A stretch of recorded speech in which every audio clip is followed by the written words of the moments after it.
Hello बच्चों। तो आज हम लोग CHSL का 12 मार्च का शिफ्ट 1 का पेपर करने वाले हैं। इम्पॉर्टेंट पेपर होगा, ठीक है। बढ़िया से साथ में ही करते चलो। अगर एक बार पीछे छूट गए तो फिर छूट जाओगे, तो छूटना नहीं है। क्या करना है, साथ में मिल करके, ठीक है। पेपर्स भी अपलोड कर देता हूँ जब भी टाइम मिलता है, जल्दी जल्दी।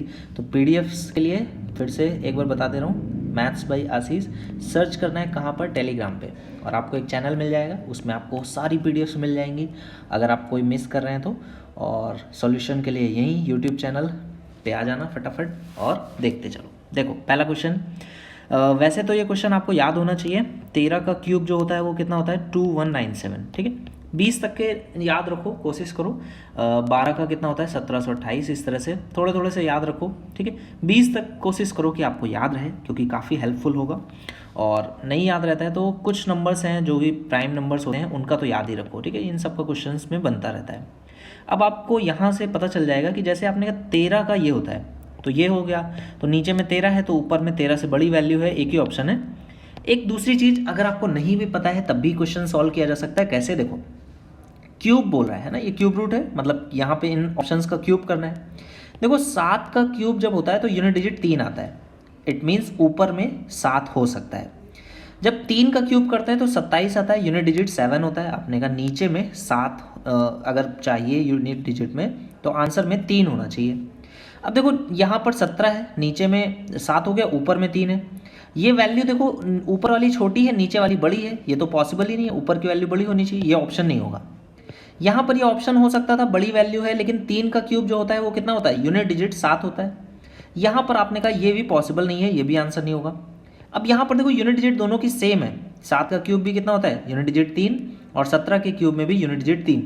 तो आपने कहा यहाँ पर तो वैल्यू सेम हो गई हैं, इट मीन्स ये भी ऑप्शन नहीं होगा। तो एक ही option, that is first option will be the right answer, ठीक है। तो ये आपको देखना है, क्यूब रूट्स पे डायरेक्टली क्वेश्चन इस तरह से बन जाता है, ठीक है। अगला क्वेश्चन देखो क्या बोल रहा है। ये क्वेश्चन है, दो संख्याओं का योग 25 है, वर्गों का योग कितना है, 313 है। संख्याओं का योग यानी x प्लस वाई 25 है, वर्गों का योग यानी x square plus y square 313 है।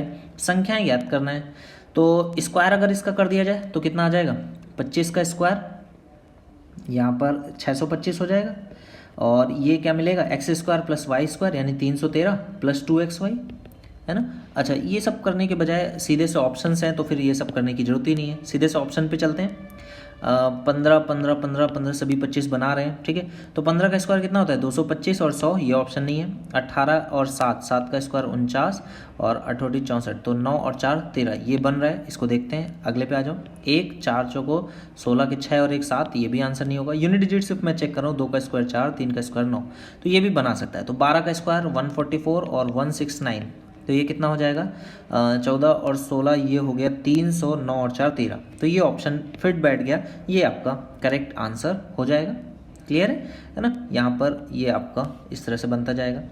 अगला क्वेश्चन देखो क्या बोल रहा है। ये आपको जब भी 0 के बराबर दिया जाए तो परफेक्ट स्क्वायर बना लोगे। ए स्क्वायर माइनस 6 ए है प्लस 9 लिख लोगे, b square minus 6 b plus 9 लिख लोगे। ये क्या बन गया, ए माइनस 3 का होल स्क्वायर, ये बन गया b माइनस 3 का होल स्क्वायर। तो ये बराबर अगर 0 के हैं तो a की वैल्यू 3, b की वैल्यू 3, ये आपकी आ जाएगी। और a और b की वैल्यू अगर 3 है तो a माइनस b 0 के बराबर हो जाएगा। तो अगला क्वेश्चन देखो क्या बोल रहा है। ये आपको दिया गया द्विघाती समीकरण का केवल एक मूल है, ठीक है। केवल एक मूल या ओनली वन रूट वाला केस क्या होता है, जब आपको पता है जो डिस्क्रिमिनेंट होता है ना, डिस्क्रिमिनेंट की वैल्यू कितनी होती है, 0 के बराबर। डिस्क्रिमिनेंट क्या होता है, बी स्क्वायर माइनस 4ac। तो बी स्क्वायर माइनस 4ac की वैल्यू 0 के बराबर पुट कर दोगे तो ये आप एक तरह से लिख सकते हो, बी स्क्वायर जो होगा वो 4ac के बराबर होगा। जहाँ पे b क्या है, x का कोफिशिएंट, तो ये हो जाएगा 4a स्क्वायर बी स्क्वायर, और 4ac लिखोगे तो 4a का कोफिशिएंट, ये आपका क्या है, एक्स स्क्वायर का 1 प्लस ए स्क्वायर, और कांस्टेंट टर्म क्या है, बी स्क्वायर माइनस सी स्क्वायर। तो इनको आपस में इस तरह से गुणा कर दोगे, 4 से 4 कट जाएगा, ठीक है। यहाँ पर थोड़ा सा इसको सॉल्व कर लेते हैं। 1 प्लस ए स्क्वायर है, गुणा कर दोगे बी स्क्वायर से, तो ये आएगा बी स्क्वायर, ये होगा A square plus B square, minus में आएगा सी स्क्वायर, माइनस में आएगा ए स्क्वायर सी स्क्वायर। यहाँ पे ए स्क्वायर बी स्क्वायर पहले से ही है, ये कट जाएगा। तो आपको वैल्यू किसकी चाहिए, सी स्क्वायर टाइम्स 1 प्लस ए स्क्वायर की, तो ये बन जाएगा सी स्क्वायर टाइम्स 1 प्लस ए स्क्वायर। इस साइड ले आओगे तो ये बन जाएगा 1 प्लस ए स्क्वायर, और ये किसके बराबर हो जाएगा, बी स्क्वायर के बराबर। ये आपका टर्म बच रहा है, ठीक है। तो ये इसका करेक्ट आंसर हो जाएगा। अगला क्वेश्चन देखो, 26 सेंटीमीटर व्यास वाला, तो रेडियस कितनी हो गई 13, वर्ग को 10 सेंटीमीटर लंबाई की दो समान जीवाओं द्वारा x सेंटीमीटर। तो इसका मतलब देखो क्या होगा, मे बी इसका मीनिंग जो मैं सोच रहा हूँ शायद वही है कि ये जो अगर दो जीवाएं हैं, क्योंकि दोनों एक जैसी हैं, तो इस तरह से मैं मान लूँ कि ये भी 10 है और ये भी 10 है, तो इनके बीच की दूरी जो है ना, सेपरेटेड बाई, हिंदी में तो विभाजित तो समझ में नहीं आ रहा है, बट अगर दूरी इनकी अगर मैं मान लूँ कुछ ये है, तो ये x सेंटीमीटर है, यही आपको बतानी है। जबकि इसकी जो रेडियस है वो कितनी, 13 दी गई है। तो ये क्वेश्चन देखो ऐसे हो जाएगा कि अगर ये 13 है तो ये अगर मैं परपेंडिकुलर इस पर ड्रॉ करूँ तो ये आधी 5 हो जाएगी, और क्योंकि ये परपेंडिकुलर डिस्टेंस होगी सेंटर से, तो ये 5 है, ये 13 है, तो ये कितनी हो जाएगी, 12। और इसी तरह से यहाँ पे भी आप देखोगे तो ये 13 हो गई, ये आधा हो जाएगा 5 और ये हो जाएगी 12। तो इनके बीच की जो डिस्टेंस आ जाएगी वो 24 सेंटीमीटर के बराबर हो जाएगी। तो इनके बीच की डिस्टेंस ही फाइंड आउट करना है आपको, ठीक है। अगला क्वेश्चन देखो, वृत्त के केंद्र O पर दो स्पर्श रेखाएं PA PB इस तरह से खींची गई है ना, सेंटर पे तो खींची नहीं जा सकती हैं। Two tangents are drawn to a circle with centre O in such a way that AOB, देखो भाई ये सेंटर हो गया O पे, ये पॉइंट P से आपने ड्रॉ करी है A और ये B, तो क्या बोल रहा है AOB, ये वैल्यू आपको कितनी दी गई है, ये देखो ये मैं इस तरह से ड्रॉ कर लेता हूँ। तो AOB ये टोटल एंगल कितना है, 120 है, तो आधा अगर बोलूँगा तो ये 60 हो जाएगा और ये भी आधा 60 हो जाएगा, ठीक है। आपको क्या फाइंड आउट करना है, APB का मान, APB का मान फाइंड आउट करना है। आपको पता है ये कितना होता है, 90 होता है, क्योंकि ये टेंजेंट्स है। तो ये 60 है तो ये कितना हो गया, 30 हो गया, और ये 30 है तो ये भी 30 हो जाएगा, तो 30 और 30 ये कितना हो जाएगा, 60 के बराबर, ठीक है। अगला क्वेश्चन देखो क्या बोल रहा है, एक शहर की जनसंख्या जो है 2 लाख है, 10% की दर से बढ़ती है, 2 वर्ष बाद क्या होगी। तो भाई देखो 10% का मतलब 10 से 11 हो जाती है, तो 100 से 2 साल में कितनी हो जाएगी, 121। तो आप 100 की जगह पर 121 लिख दोगे, 2 से गुणा कर दोगे तो ये कितना हो जाएगा, आपने कहा 2 से गुणा करोगे तो ये हो जाएगा 242, तो 242 और आगे 000, ये आपका आंसर हो जाएगा।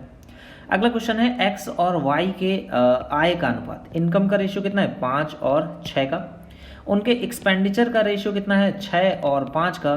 यदि x की जो सेविंग है वो कितनी है, 7,000 और y की सेविंग कितनी है, 15,000, तो ये आपका क्रॉस मल्टीप्लिकेशन रेशियो के क्वेश्चन बन गया। आप क्या करोगे, डिफरेंस निकाल लोगे, 5 का स्क्वायर 25, 6 का स्क्वायर 36, 25 और 36 में अंतर कितने का आ गया, 11 का, ठीक है। तो ये आपका 11 आ गया। यहाँ पर देखोगे तो 15 छक्का 90,000 को k लिख दे रहा हूँ, या 7 पना 35 k हो गया। इसमें से इसका डिफरेंस निकाल दोगे, ये कितना आ जाएगा, 55 के बराबर। तो 1 की वैल्यू कितनी आ जाएगी, 5,000 के बराबर। तो 1 की वैल्यू 5,000 आ गई है। आपसे क्या पूछा, x की इनकम, तो 5 से गुणा कर दोगे, 25,000 के बराबर हो जाएगा। अगला क्वेश्चन देखो, बोल रहे 80,000 रुपए के साथ x एक व्यवसाय शुरू करता है, ठीक है, 80K के साथ। 6 महीने बाद y 1 लाख रुपए के साथ आ जाता है, तो 100K के साथ ये इंटर कर जाता है, x के साथ शामिल हो जाता है। 2 वर्ष बाद x और y के लाभ का अनुपात क्या होगा। देखो x के बारे में कुछ कहा नहीं गया, तो ये 2 साल तक मान लोगे, तो ये कितना, 1.5 साल तक तो रहेगा ही रहेगा। आपने कहा k से k काट दो, एक जीरो से एक जीरो काट दो, ठीक है। तो ये 8 दूनी 16 अगर इसका है, तो इसका कितना है, 15 है। तो 16 और 15 का ये रेशियो होगा जो इनके बीच में बटेगा, यही आपसे पूछ रहा है, ये इसका करेक्ट आंसर हो जाएगा। 1 और 2 अंकों की सभी प्राकृत संख्याओं का योग, तो 1 अंकों की 1 से 9 तक जाओगे, 2 की 99 तक जाओगे, तो 1 से 99 तक का ही बता दो ना। योग कितना हो जाएगा, 99 गुणे 100 बटे में 2, तो ये कितना आ जाएगा, 99 9,900 का आपसे औसत पूछ रहा है, सॉरी सब नहीं पूछ रहा है, औसत पूछ रहा है। तो ये क्या होता है, first term plus last term divided by 2, तो 99 और 100 बटे 2 कर दोगे तो ये आ जाएगा 50 के बराबर। औसत पूछ रहा है तो सीधे से फर्स्ट टर्म और लास्ट टर्म देख लोगे। अगला क्वेश्चन क्या बोल रहा है, यदि समय 5 वर्ष बढ़ा दिया जाए तो 5,000 रुपये की राशि साधारण ब्याज पर 3,000 रुपये हो जाती है, ठीक है। If the time increases by 5 year the simple interest increases by ₹3,000 on 5,000। तो 5,000 रुपये पर आपको बताया जा रहा है 5 साल में किसी रेट R से जो इंटरेस्ट है वो कितना है, 3,000 है। तो ये आप निकाल सकते हो, इतने से इतना कट जाएगा, R की वैल्यू कितनी आ जाएगी, 300 बटे में 25, 25 से काट दोगे 4, 4 तियाँ 12%, ये आपका आंसर हो गया। क्वेश्चन की लैंग्वेज है सिर्फ, बाकी क्वेश्चन कुछ नहीं है, घुमा फिरा के बोल दिया गया तो कन्फ्यूजन होने लगता है, कठिन लगने लगता है। क्रय मूल्य कितना है, 5,800 रुपये है, हानि परसेंट कितनी है, 33 है, तो विक्रय मूल्य बताना है। इसका 33% निकाल दो भाई, या तो आप क्या करो 58 गुणे 33 कर लो, एक तरीका हो गया। तो दूसरा तरीका क्या हो सकता है, 10% निकालो, फिर 1% और उसका 3 गुना, यहाँ पर तो यही आसान पड़ेगा, 3 से गुणा कर दोगे 58 में, तो ये कितना आ जाएगा, 60 में 3 से गुणा करते तो 180 और 6 कम कर दोगे तो 174, उसमें 11 से गुणा कर दोगे 4, 7 4 11 का 1 हाथ से लगेगा 1, 7 1 8 और 1 9 और 1, तो 1914 इसमें से घटा दोगे, 14 घटाओगे तो 6 बचेगा, 6 आपका एक ही ऑप्शन में 3886 ये इसका करेक्ट आंसर हो जाएगा। ठीक है, चलो अगले क्वेश्चन पे आ जाते हैं। एक वस्तु का अंकित मूल्य इसके क्रय मूल्य से 60% अधिक है, यानी कि अंकित मूल्य कितना है 160 है। यदि 20 रुपए की छूट देने के बाद वस्तु कितने में बेची जाती है, 300 रुपए में बेची जाती है, तो आपने कहा 20 रुपए की छूट नहीं देते तो कितने में बेचते, 320 में। तो आपने कहा ये इसका मार्क प्राइस आ गया कितना, दुगुना किया गया, तो कॉस्ट प्राइस कितना होगा 200 हो जाएगा। और सेल कितने में करते हैं, 300 रुपए में बेचते हैं, कॉस्ट प्राइस 200 है, सेल करते हैं 300 में, 100 रुपए का प्रॉफिट कमा रहे हैं, 200 पे लाभ प्रतिशत पूछ रहा है, 50% का ये प्रॉफिट हो रहा है। ठीक है, चलो अगले क्वेश्चन पे आ जाते हैं। नेक्स्ट क्वेश्चन देखो क्या कह रहा है, रूट में 96, रूट में 216, रूट में है 24। अच्छा, तो 96 को 16 छक्का 96, तो 4√6 लिख सकते हैं। 616 को 36 गुणे 6 यानी कि 6√6, और इसको लिख सकते हैं 6 चौको 24 यानी कि 2√6 के बराबर। तो √6 कट जाएगा, ये वैल्यू आपकी 5 के बराबर आ जाएगी। अगला क्वेश्चन देखो क्या बोल रहा है, ABC 25 दिनों में एक काम पूरा कर सकते हैं। ABC 25 दिनों में एक काम को पूरा कर सकते हैं। ABC की क्षमता का अनुपात कितना है, 15, 10 और 6 है, तो टोटल कितना हो गया 25 और 6 31 गुणे 25, ये टोटल काम आ गया।